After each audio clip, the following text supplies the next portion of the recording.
안녕하세요. 서울 아산병원 영상의학과 이덕희 교수입니다. 오늘은 동맥경화증에 의해서 내경동맥이 좁아지는 협착증의 치료에 대한 말씀을 나눠볼까 합니다. 이미 협착 때문에 증상을 일으킨 경우에는 고민할 필요 없이 내막절제술이나 스텐트 시술이나 이런 치료를 적극적으로 하면 되겠지만은 무증상에 우연히 발견된 협착증이 있는 경우에 어떻게 할 거냐 하는 그런 말씀을 오늘 같이 한번 나눠보겠는데요. 뇌경색 발생 원인이 될 수 있다고 하는 이 협착증 그대로 두기도 그렇고, 그렇다고 증상도 없는데 바로 수술이나 시술이나 이런 걸 받기도 그렇고, 어떻게 해야 될지 고민이 필요한 게 사실입니다. 그래서 오늘은 이런 무증상으로 발견된 이런 내경동맥 협착증이 있을 때 어떻게 하는 것이 좋을까 하는 그런 말씀을 나눠볼까 하는데요. 오늘 이 말씀을 위해서 저희 서울 아산병원 신경과의 장준영 교수님을 모셔봤습니다. 장 선생님 안녕하세요. 안녕하세요. 네, 서울 아산병원 울산의대 신경과 교수대 장준영입니다. 오늘 좋은 자리에 초대해 주신 덕희 교수님 감사드립니다. 예, 장 교수님 오늘 시청자들을 위해서 아주 좀 자세한 설명 한번 좀 부탁드려 보겠습니다. 같이 한번 잘해보시죠. 네. 먼저 이 뇌경동맥의 협착증이라고 하는 게 이게 어떤 건지 간략하게 좀 먼저 설명을 해주시고 시작하시죠. 네, 경동맥 협착증이라는 말 그대로 경동맥이 이제 좁아진 것을 의미를 하게 됩니다. 이제 심장에서 혈액을 보내주면은 대동맥을 거쳐서 목에서부터 이제 머리로 혈액이 올라가서 뇌에 이제 산소와 영양분을 공급을 해줘야 되는데, 중요한 통로 중에 하나가 바로 이제 목에 있는 큰 혈관인 경동맥입니다. 이 경동맥 혈관 안에 지방이 쌓이고 근육세포가 증식하면서 좁아지는 병이 바로 경동맥 협착증이 되겠습니다. 혈관이 좁아지게 되면 뇌로 가는 혈류가 부족해지면서 뇌경색이 발생하기도 하고, 색전증이라고 해서 이제 경동맥에 쌓여있는 불안정한 그런 혈전들이 이렇게 떨어져 올라가면서 뇌혈관을 막아서 뇌경색이 발생하기도 하는 그런 병이라고 이해를 하시면 되겠습니다. 혈관이 좁아지고 그것 때문에 결국 뇌경색이 문제가 되는 그런 질환이 되겠는데요. 실제 저희들 판독하다 보면 정도의 차이는 있지만은 아무런 그런 다른 문제 없이 협착만 있는 그런 경우가 심심치 않게 보이거든요. 협착증에 대한 유병률이나 발생률 같은 이런 통계를 가지고 계세요? 통상적으로 증상이 없는 그 경동맥 협착은 건강검진을 통해서 이제 우연히 발견되는 경우가 많습니다. 전체 인구의 한 1.5%가량에서 이제 동반되어 있는 것으로 알려져 있는데, 나이가 이제 많을수록 발견 빈도가 이제 증가하게 됩니다. 65세 이상을 대상으로 한정했을 때에는 50% 이상의 협착은 한 5에서 10% 정도, 80% 이상의 심한 협착은 한 1% 정도로 보고가 되고 있습니다. 그러니까 65세 이상의 연세가 많은 분들에게 검사를 해봤더니 네. 50% 이상 좁아져 있는. 네. 그러니까 이제 우리가 유의미한 그런 협착이라고 얘기하는 그런 기준이죠. 네, 50% 맞습니다. 이상. 네. 그런 협착을 보이는 게 한 5에서 10% 정도. 네. 10명이나 20명 중에 한 명이네요. 네, 저희 외래에서도 심심치 않게 이제 인근에서 검진을 하고 네. 오시는 분들이 꽤 있으십니다. 네. 또 아주 이거는 유의한 건데요. 80% 이상으로 좁아졌다 그러는 거는 혈류의 변화를 많이 일으킬 수 있는 거죠. 네, 맞습니다. 그러는 경우도 1%씩이나 되네요. 네, 맞습니다. 네. 굉장히 흔하게 발견할 수 있는 병이라고 할 수가 있겠습니다. 그래서 이런 심한 협착도 있을 수 있고 경미한 협착도 있을 수 있는데, 결국 이게 문제가 되는 건 뇌졸중이 발생하느냐 아니냐는 네, 거잖아요. 맞습니다. 그죠? 뇌졸중만 생기지 않는다면 사실 이렇게 좁아져 있는 게 큰 문제가 되지는 않을 수가 있잖아요. 네. 그래서 이런 것들이 어느 정도 문제를 일으키는지, 즉 뇌졸중을 얼마나 일으키는지 그런 또 통계 조사가 된 게 있나요? 네, 증상이 없는 그 무증상 협착인 경우에는 연간 뇌졸중 발생률이 한 0.3% 정도로 굉장히 낮습니다. 그렇지만은 그 불안정한 혈전을 동반한 경동맥 협착이 있는데, 이러한 경우에는 1년에 그 뇌경색이 발생할 위험성이 4.3%가량으로 굉장히 위험도가 많이 증가하는 것으로 그렇게 알려져 있습니다. 그래서 무증상 협착인데 특별한 문제가 없는 분들 같은 경우에는 사실상 그것 때문에 뇌경색이 발생할 확률이 거의 없다고 보시면 0.3%면 그죠? 네. 굉장히 낮은 거죠. 근데 위험한 그런 소견이라고 할 수 있는 거, 이제 우리가 불안정한 협착이다 이렇게 해서 표현하잖아요. 네, 불안정한 협착. 네. 이제 그런 경우가 있는 경우에는 4.3%니까 네. 무시할 수 없는 빈도인 것 같습니다. 조금 더 자세히 설명해 주시겠어요? 네. 영국의 뇌졸중 환자들 중에서 50% 이상의 그런 무증상 경동맥 협착이 동반된 환자들 대상으로 뇌졸중 발생 위험성을 분석한 연구가 이제 최근에 발표가 되었는데요. 네. 경동맥이 좁아진 정도에 따라서 5년 동안의 그런 뇌졸중 발생 위험도에 이제 유의한 차이가 있습니다. 예를 들어서 50% 이상, 70% 미만인 경우에는 5년 동안 뇌경색이 발생을 하지 않았습니다. 그렇지만은 70% 이상 협착이 동반된 환자에서는 5년 동안 뇌경색 발생이 한 14%가량으로 유의하게 증가하는 걸 볼 수가 있고, 80% 이상 심한 협착이 동반된 환자에서는 5년 동안 뇌경색 발생이 한 18%로 이제 협착의 정도가 심해질수록 발생 위험도가 유의하게 증가하는 결과를 보여주었습니다. 협착의 정도가 심하면 심할수록 뇌경색 발생 확률이 점점 높아진다. 네, 그러니까 아주 맞습니다. 심한 고도 협착인 경우에는 이제 열어주는 게 필요하다라는 생각이 자연스럽게 드네요. 그죠? 네. 그래서 이와 같이 협착이 심할수록 위험성이 높아진다는 것 이제 우리가 알았는데 네. 그 외에 심한 협착 외에 고위험 병변을 시사하는 그런 다른 소견들이 또 있을까요? 네, 맞습니다. 제가 좀 전에 표현했던 그 불안정한 혈전이라는 내용인데요. 얼마나 심하게 좁아져 있는지도 중요하지만 경동맥에 쌓여있는 그런 동맥경화반이 얼마나 문제를 일으킬 수 있는 위험성이 큰지도 중요하다고 말씀을 드리고 싶습니다. 네.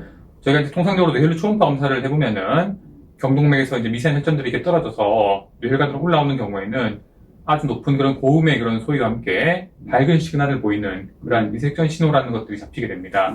따라서 이런 뇌혈류 초음파 검사로 모니터링 했을 때 이러한 그 미세혈전 신호가 많이 관찰되는 경우에는 경동맥에 쌓여있는 혈전이 불안정한 상태라는 것을 의미를 하게 되고, 따라서 적절한 치료가 되지 않으면 향후에 뇌경색이 발생할 위험성이 유의하게 높은 것으로 알려져 있습니다. 네. 미세색전 신호가 많이 관찰되는 환자들을 추적해서 관찰을 해보니까 한 15%가량에서 1년 내에 뇌경색이 발생을 하였고요, 실제로.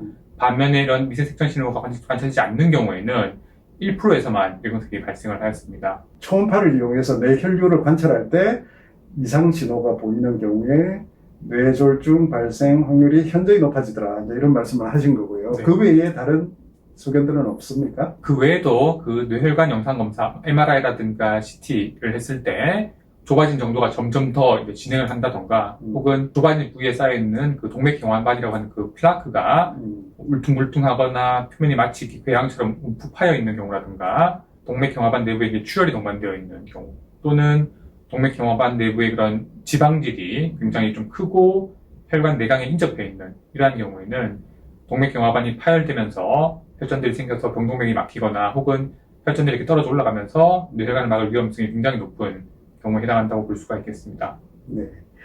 그러니까 협착 자체가 좁아서 혈류가 줄어드는 것도 문제지만 네. 그 경화반 자체가 또 혈전을 만들어서 네. 문제가 된다. 이제 그 말씀을 하시는 거죠. 네.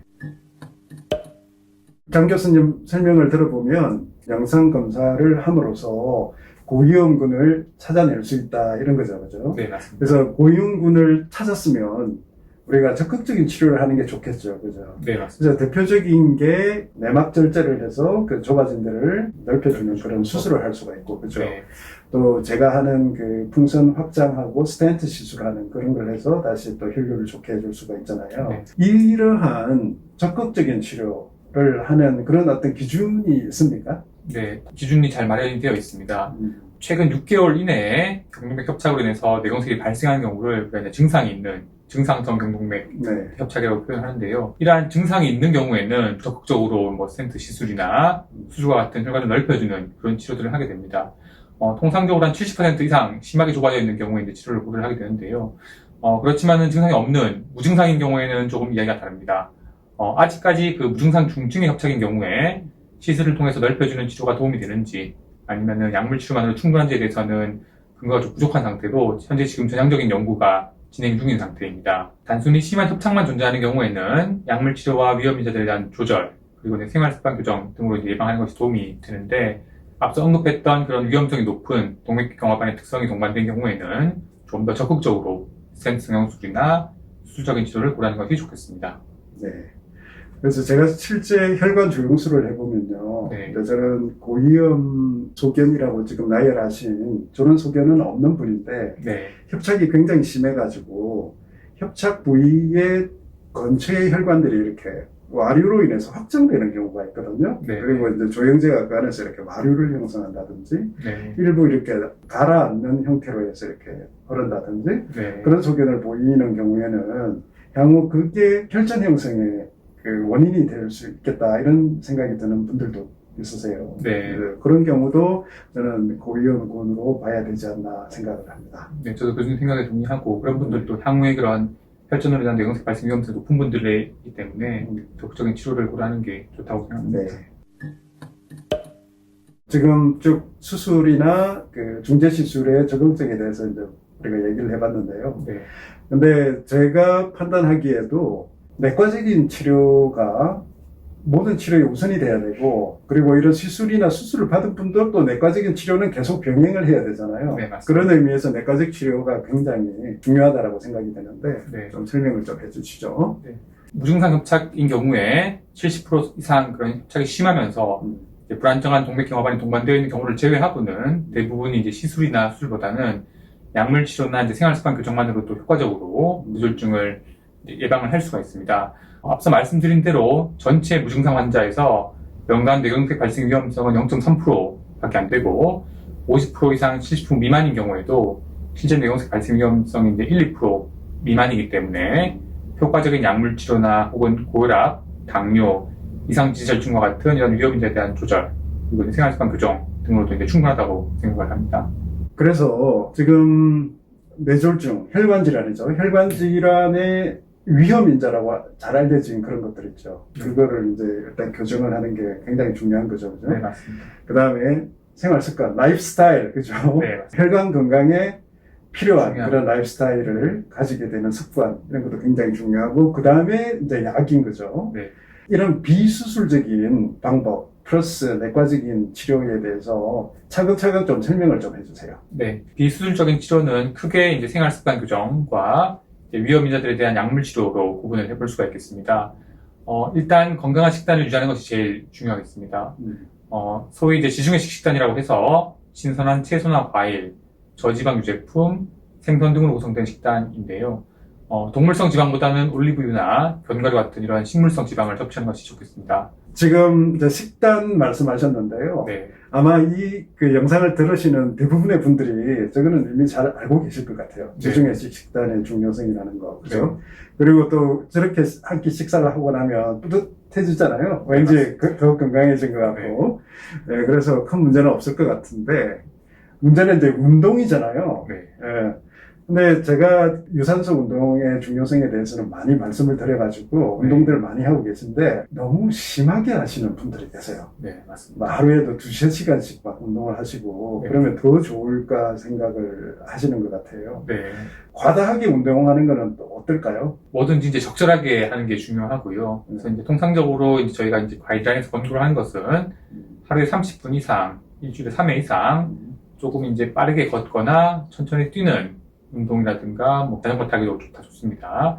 그런 정도에 하시는 게 좋은데 통상적으로 이제 쉽게 표현하자면은 조금 숨은 차고 땀은 나지만 옆에 분이랑 이렇게 대화는 가능할 정도의 강도로 그렇게 하는 것이 가장 적절하다고 알려져 있습니다. 네. 그래서 심장이 안 좋은 분들이라든지 뭐 이런 다른 질환이 있으신 분들도 말씀을 들어보면 유산소 운동은 도움이 된다고 합니다. 그런 분들한테도. 근데 문제가 또 하나 더 있죠. 관절이 안 좋으신 분들. 네. 운동 어떻게 하시면 될까요? 이제 사실은 뭐 조깅이라든가 이런 부분들은 관절에 부담이 되기 때문에 그런 분들은 이제 뭐 수영이라든가 이제 중력에 부담이 적은 그런 유산소 운동을 권고를 드리는데요. 최근에는 코로나 이슈 때문에 이제 수영장에 대해서는 조금 제한이 있는 것은 사실입니다. 그 두 가지 굉장히 중요할 것 같습니다. 그죠? 네. 식단과 라이프스타일. 그건 이제 굉장히 중요할 것 같고요. 지금까지 적극적인 그런 재계통 시술을 하는 방법뿐만이 아니라 또 이제 비수술적인 그런 방법들도 얘기를 쭉 하셨어요. 네. 그래서 이제 내용이 굉장히 많은데 조금 정리를 해주시면 좋겠습니다. 네. 특히 그 비수술적인 방법이 어떻게 되는지. 네. 오늘 말씀드린 내용을 요약해서 말씀을 드리면 대부분 이제 우연히 발견되는 증상이 없는 경동맥 협착은 기본적으로는 약물 치료와 이제 위험자들에 대한 조절 그리고 생활습관 교정으로 이제 대부분 관리가 가능합니다. 네. 그렇지만 협착의 정도가 심하고 불안정한 동맥경화반이 동반되어 있는 경우에는 뇌경색 예방을 위해서 혈관을 넓혀주는 스텐트 시술이나 수술을 구해볼 수가 있겠습니다. 경동맥 협착이 더 나빠지지 않도록 관리를 하기 위해서는 건강한 식단과 함께 유산소 운동, 금연, 금주와 함께 고혈압, 당뇨, 이상지질증에 대한 이런 위험인자에 대한 철저한 관리가 중요하다고 강조드리고 싶습니다. 이렇게 정리를 해주신 장 교수님, 다시 한번 감사히 말씀드립니다. 네. 오늘 말씀드린 내용들을 잘 실천하셔가지고 건강한 혈관을 잘 유지할 수 있으시길 바라겠습니다. 예. 이상과 같이 해서 오늘 무증상으로 발견된 경동맥 협착증, 이제 어떻게 우리가 관리를 해야 하는지 하는 부분을 짚어봤습니다. 도움이 되셨기를 바랍니다. 감사합니다. 감사합니다.